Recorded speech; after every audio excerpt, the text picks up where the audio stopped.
How you gonna show power if you're not up under attack? How you gonna show resistance if something's not trying to pull you over? Resist. Stop being neutral and stop being indifferent. Resist. Take a stand and resist.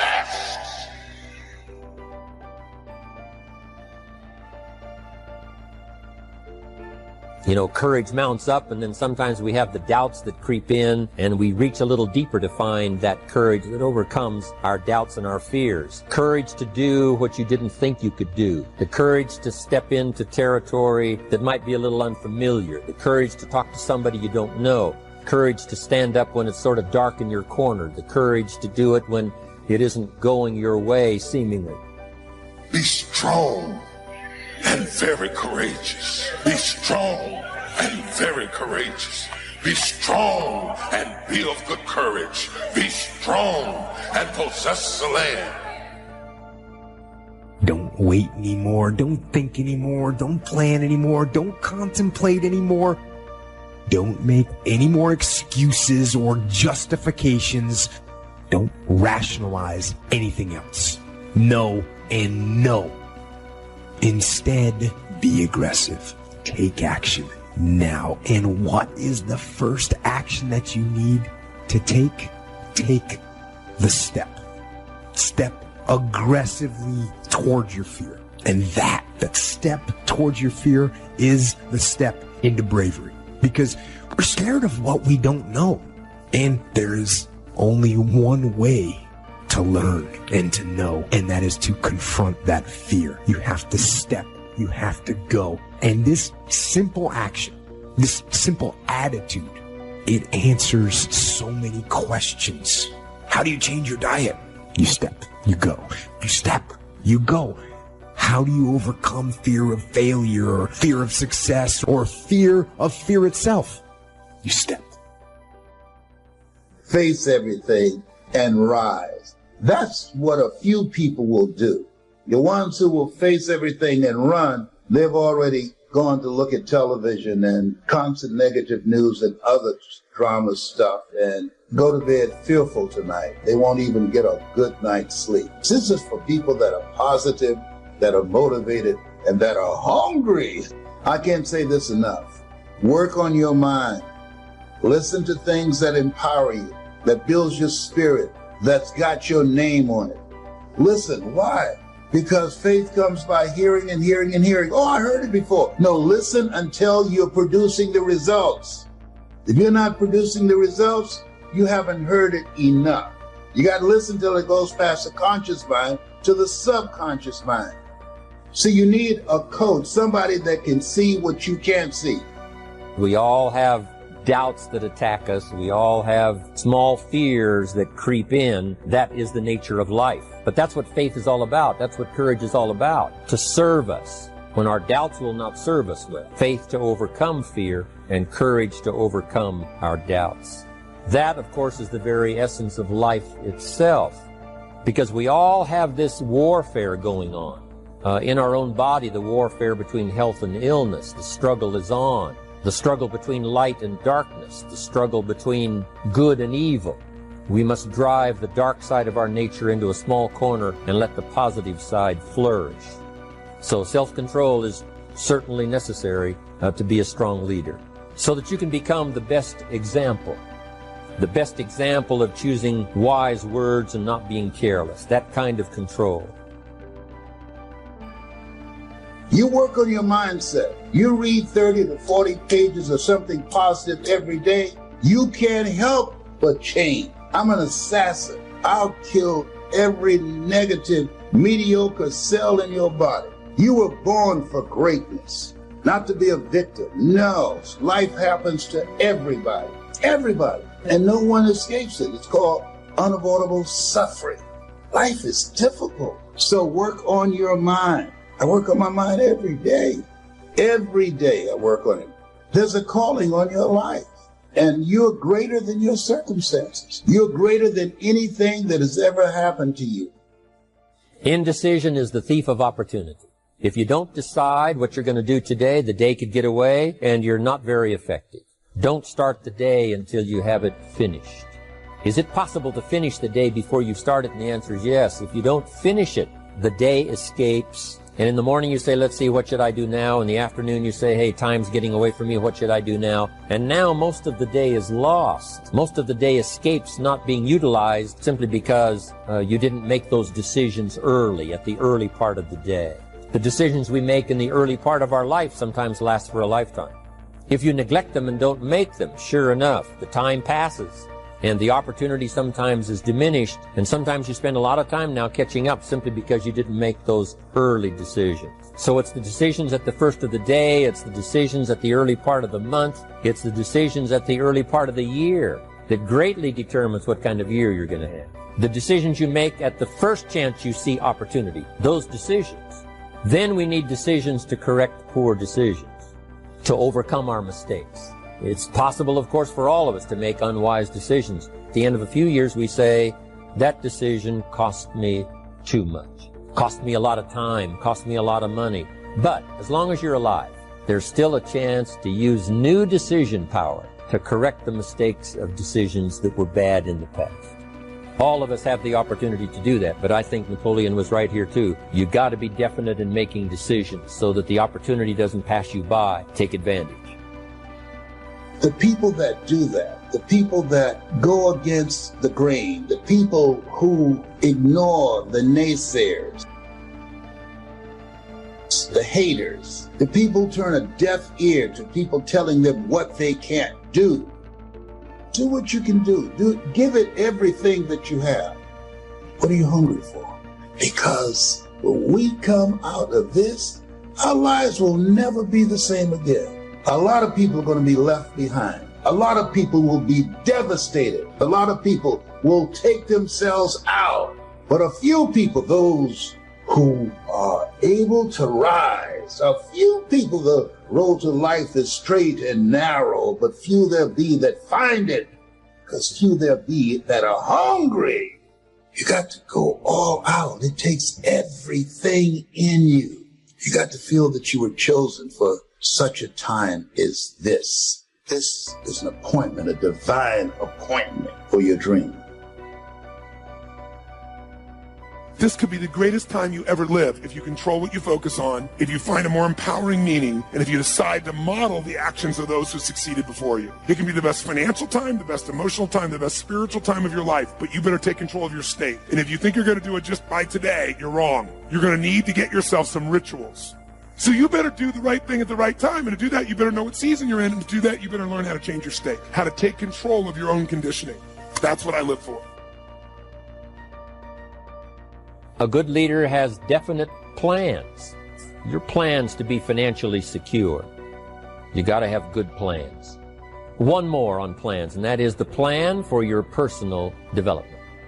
The plan to be better this year than last year. The plan to take the classes, do everything you possibly can to show personal progress. Not just financial progress, but the progress of personality, the progress of communication skills, the progress in how to deal with people. You need those kind of plans. A plan for personal growth, personal development, a plan to be all that you can possibly be. Got to have good plans. A good leader has the habit of doing more than what he gets paid for. What an incredible philosophy this is. It's what we call the service that you put out like seeds in the ground that doesn't bring the harvest immediately, but the harvest is yet to come.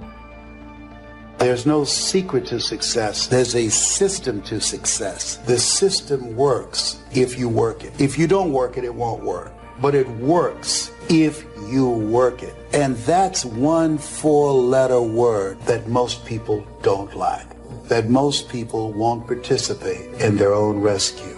And there are people who will be presented with an opportunity, who know that they could be laid off at any moment, who know that them keeping their job has nothing to do with how good they are. And yet and still, they'll go to work and have knots in their stomachs, hoping when they open up an email that they have not been told this is your last day. They'll go to work hoping there's not a security guard standing by their desk with a box and say, empty your things in here and take them to the front door. and escort them to the parking lot. They go in there hoping it doesn't happen. Why? Because they don't want to do the work. It's an aversion to most people's spirit.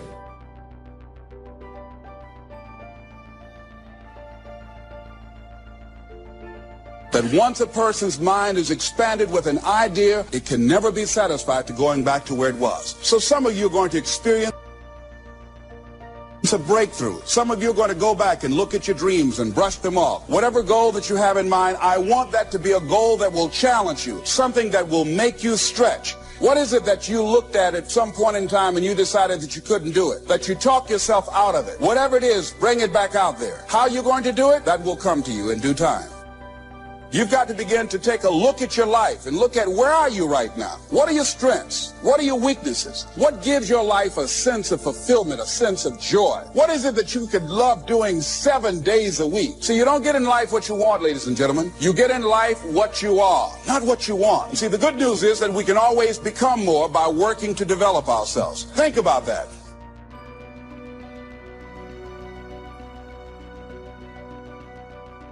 I fought my way up. I fought to get to work. I fought to stand. I fought to carry on. I fought to live. I fought to get out the bed. I fought with my fears, my anxieties. I fought with haters, liars, backbiters, and betrayers. And many times I laid in the bed. I couldn't go to sleep because I was fighting with myself. I fought.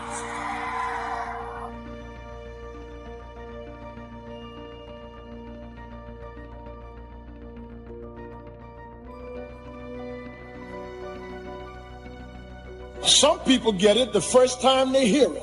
And then some folk got to go home and chew on it and think about it and turn it over in their minds.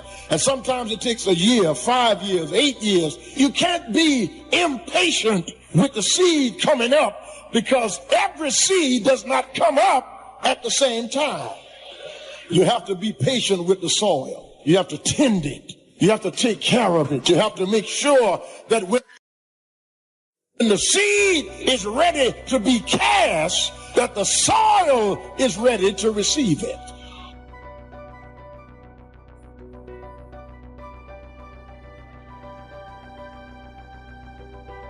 I ask you to start that same journey. Let your new skills, new disciplines affect all of the rest. 6/7 of our life was to be devoted to labor and work, to produce a good family, to produce an enterprise. That's the essence of life in its best form. First is to be a producer. What is the reason for the seed and the soil and the sunshine and the rain and the seasons of life and its miracle? What's the reason for all of that? Here it is in a nutshell for your notes. To see what you can do with it. We've got books to read and we've got classes to attend and we've got, things to do and things to learn. And if you put it all together, you can have not only your health, but your fortune. Why not see what you can do with what you've been handed? As basic as seed and soil and sunshine and rain. Only God can create the sunshine, the rain, the seasons, the miracle of life. But here's what humans can do. Recreate those components into a harvest by planting the seed, reaping the rewards in the harvest. We call that recreation.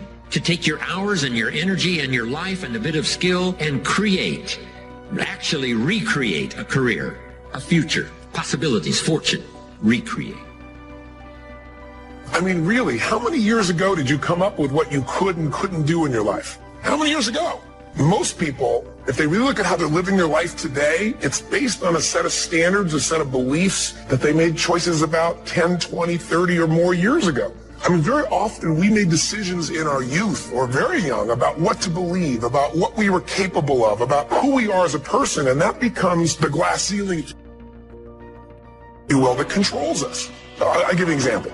Look at your physical body. Your physical body today is an absolute reflection of only one thing. Not your goals, not your desires, but your standards.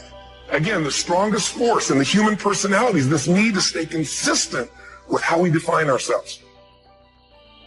So when you begin to say, what is it that I want to leave? What contribution that I want to begin to make? What difference do I want to make in life? What chances I need to take? What risks do I need to begin to embrace? What fears do I need to step on? What areas of my life am I dead right now? What dream? You can either live your dreams or live your fears. You have got to get to a point where you say, I'm sick and tired of living like this. There's got to be more. That's when people go out and strike out on their dreams. You don't always get your goals, but you always get your standards. Everybody in life gets their musts. They don't get their shoulds. Most people have a list of shoulds, don't they? Don't you have a list of the shoulds, things you should do, you should follow through on? I should get into the office earlier. I should be, more confident. Whatever your should list is, when you decide something is a must for you, an absolute must, when you cut off any possible, you say, I'm going to find the way, or I'm going to make the way. Once you see that you're suffering either early consequences or severe consequences, all you have to do now is shut down that route, pick another destination and start going that way with some easy disciplines that day by day gather momentum, and now one success leads to another, leads to another. All disciplines affect each other. What's interesting about success is starting a new discipline, a couple of new disciplines, and sure enough, once you've gained just a little bit of success in a couple of new disciplines, it'll inspire you to clean up the rest. Each lack of discipline affects the rest. I was with a friend who went to the hospital one day.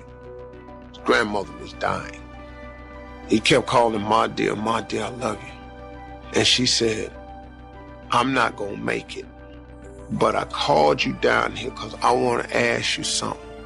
Do you know your great-grandfather's name? He said, no, my dear, I don't. She said, you know why? She said, because he didn't leave you nothing. She said, I want you to go away from him, and I want you to live your life so that your children's grandchildren will know your name. And when I heard that, it changed me. I said, wow, I'm going to start living my life so that my grandkids' kids know my name. Then I've accomplished the deal. You look at your life. You look at what you produce. Is it giving you what you want? Are you living on purpose? Are you living your dream? Are you acting on your ideas? Are you procrastinating? Are you evading your own greatness? Is your life an adventure, or is it boring? See, a lot of people go to work every day miserable, and all they do is just talk about how miserable they are. You've got to find ways to increase your sense of self-appreciation, because if you don't, you will find yourself unconsciously engaged in self-destructive behavior. If you don't program yourself, life will program you. You gotta run. You gotta run. You can't just wake up in the morning, let me see what's gonna happen today. I don't know what I'm gonna do. I don't know where I'm gonna go. I just woke up. Oh, you should stay in the bed. Give the day to somebody who has a plan, because success is never an accident. And if you don't want it, get out of my way, because there are some people who want to do something with their life who will run. God has put gifts and talents in you. You have something to offer that nobody else has. But it's easy to let fear hold us back. What if I try and it doesn't happen? What if people don't accept me? Too often, we're letting the what ifs talk us out of it. My message today is very simple. Quit hiding what God has given you. When God breathed His life into you, He lit your candle. He created you to shine, to make a difference, to leave your mark. We need your talent. We need your creativity. We need your smile. You can't play it safe your whole life and become who you were created to be. You can't wait till the fear goes away and then you'll do it. When I get my courage up, then I'll teach that class. Then I'll start my business. Then I'll go out on that date. You're going to have to do it in spite of the fear. I feel afraid, but fear is not going to control my life. I'm going to take a step of faith. No one that's ever done anything great in life has done it without fear. They felt the fear, but they did it afraid. It's now or never. You either take that step of faith or that moment will not pass by again. When you're close to releasing your gift, you will feel fear more than ever. That's the enemy trying to deceive you into keeping your gift hidden. He doesn't want you to go where no one in your family has gone. He'll work overtime to try to convince you to shrink back, play it safe. Well, what if I fail? You get up and try again. Every failure is preparing you. You will learn more through failure than you will through success. You can't be so afraid of failure that you won't get out of your comfort zone. Even if it doesn't work out, you're learning. You're one step closer to seeing it happen. And when we come to the end of life, nothing will be more disappointing than to think, what would have happened if I would have taken that step of faith? Where would I be if I wouldn't have hid my gifts, hid my talents, hid my creativity? Friends, life is short. Don't let the fear of people, the fear of failure, the fear of being criticized hold you back. I don't want people talking badly about me. Can I tell you, respectfully, somebody's talking about you right now. Somebody is jealous of your success. People are going to talk whether you settle or whether you stretch. You might as well stretch and pursue what God put in your heart. What they say doesn't determine who you are. Every person has negative chatter. Tune it out. Quit letting it upset you. God hears what they're saying. He'll fight your battles. He'll be your vindicator. Everyone is not supposed to be for you. You can't reach your destiny without opposition. Joseph would have never taken the throne without his brothers throwing him into a pit. David would have never become king without Goliath. Some enemies are designed as a part of your destiny. They're not going to stop you. They're going to promote you. Keep running your race, not looking to the left nor to the right. Other people may not be able to see your gifts. They don't know what God's put in you. Don't let the fear of what they think hold you back. You're not going to give an account to people of what you did with your life. We're going to give an account to God. You can talk yourself into your dreams, or you can talk yourself out of your dreams. Quit telling yourself that you can't do it. You don't have the training. Get rid of those excuses and start telling yourself what God says about you. You are strong. You are blessed. You are favored. You have been fearfully and wonderfully made. I wouldn't be standing here if I had not learned to step out even though I felt afraid. What are you hiding? Your gifts? Your personality? It's time to let your light shine. Quit hiding your smile. Brighten our day. Quit hiding your encouragement. Lift somebody up. If you can write, start writing. If you can build, start building. That gift was not meant to stay hidden. It's not doing you any good, nor is it doing us any good as long as you keep it to yourself. The wealthiest place on earth is in the graveyards. Buried in those graves are hidden dreams, books that were never written, businesses never started, inventions never invented. I'm asking you to release what you have. God didn't give you that dream so that it could stay buried. We have a responsibility. God has entrusted us with gifts and talents. Don't live passively, just taking whatever life brings your way. Shake off the complacency and get focused. Where could you be at this time next year if you got rid of the distractions and you put all your effort into the main thing God put in your heart? You can do many things good, but you can't do many things great. Find that one thing and excel at it. Focus on your one thing and do it to the best of your ability. Jesus told a parable about a businessman that was going on a trip. He called 3 employees over. He gave one 5 talents, another 2 talents, and the third 1 talent. The man with 5 talents went out and invested his and gained 5 more. The man with 2 gained 2 more. But the man with 1 talent was afraid. What if the economy goes down? What if somebody steals it from me? So he went and buried his talent in the ground. You'll never increase as long as you're living fear-based. Fear of people, fear of what could happen. All three men had the same opportunity. Two did something with their gifts. The third, he played it safe and buried it. The owner came back. The man with the 5 talents said, here are the 5 you gave me, plus 5 more I gained. The man with the 2, here are the original 2, plus 2 more. Again, well done.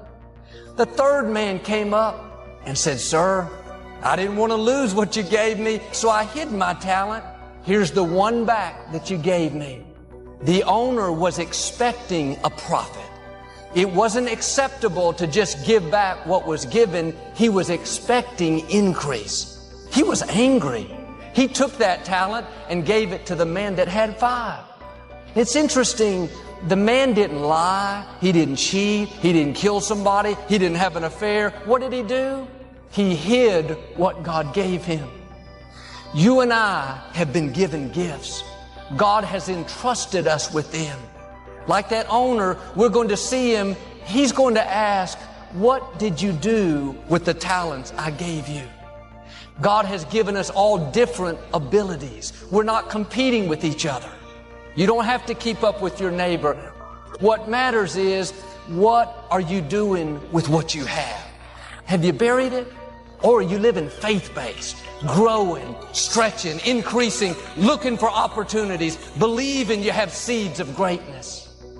Are you burying what you should be showing and showing what you should be burying?